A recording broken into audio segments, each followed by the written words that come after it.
Doctor صاحب مجھے قبض کا شدید مسئلہ ہے، میں روزانہ سکی لیس قطرے استعمال کرتی ہوں تو واش روم جاتی ہوں، اگر قطرے استعمال نہ کروں تو قبض ہو جاتی ہے، پھر موشن کے وقت اتنی درد ہوتی ہے کہ سانس لینا بھی مشکل ہو جاتا ہے، زخم بھی بن جاتے ہیں۔ میری عمر 30 سال ہے، 3 بچے ہیں، بچے سی سیکشن سے ہوئے ہیں، مہربانی فرما کر کوئی علاج تجویز کریں۔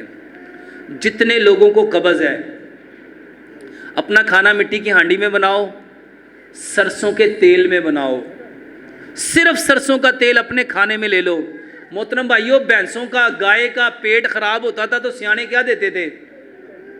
کیا دیتے تھے؟ میرے محترم بھائیو، یہ سرسوں کا تیل نہیں ہے، واللہ یہ آپ کے اندر کی صفائی کر دے گا۔ جتنے تیل آپ استعمال کرتے ہو ساری خشکی پیدا کرتے ہیں۔ سرسوں کے تیل میں کھانا پکاؤ، چینی کی جگہ گڑ لو، پتھر والا نمک لو، آٹا پتھر کی چکی کا پسا ہوا لو، کھانا کھانے سے آدھا گھنٹہ پہلے کلونجی میتھی دانے کا پانی لو، اور کھانا کھانے کے 1.5 گھنٹہ بعد پانی لو۔ ایک لقمے کو 32 بار چباؤ۔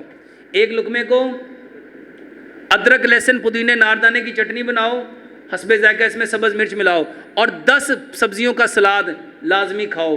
اور جب کھانا کھا چکو، گھر کا بنا ہوا گائے کے دودھ کا مٹی کی ہانڈی کا دہی لو، آدھا پاؤ، اس میں 2 چمچ اسپغول کا چھلکا ملاؤ، 2 چمچ گڑ ملاؤ، اور 2 چمچ زیتون کا تیل ملاؤ، اچھی طرح اس کو شیک کر لو۔ میرے محترم بھائیو، 20 دن لگاتار جس نے یہ کھا لیا، صرف 20 دن کھانے کے بعد مجھے فون کر کے بتائے، جو کہتا مجھے 20 سال 30 سال 40 سال 50 سال سے قبض ہے، زندگی میں کبھی قبض میری ٹھیک نہیں ہوئی، صرف 20 دن کھا کے پھر 15 دن گزار کے فون کر کے بتاؤ قبض ٹھیک ہوتی ہے کہ نہیں ہوتی۔